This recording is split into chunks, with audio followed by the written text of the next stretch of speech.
dia. Estem així en el taller de Pere Baenas, que és el nostre artista de la Falla Gran, per segon any.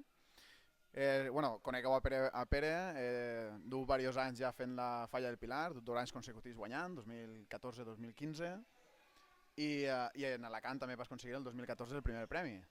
I perquè el conegueu un poquet, simplement de fer la pregunta un poquet que ens expliques de què va la falla que ens plantaràs en març.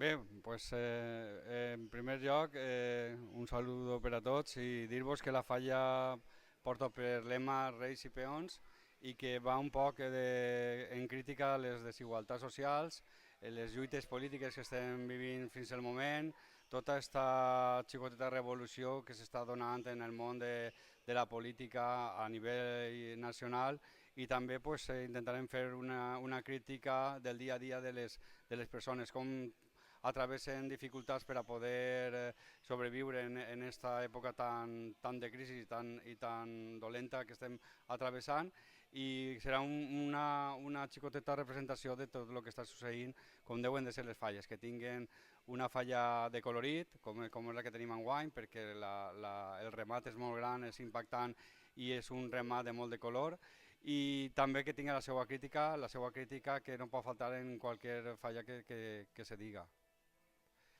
I bueno, pues estic molt content d'estar en la Falla Espanyoleto, que per a mi és un plaer estar en una de les comissions de més arraigo d'Ixàtiva i segurament la millor en quant a personal se refereix. Moltes gràcies. Res, això és tot, ja tornarem, seguirem parlant i res. Bon dia, ho vegem.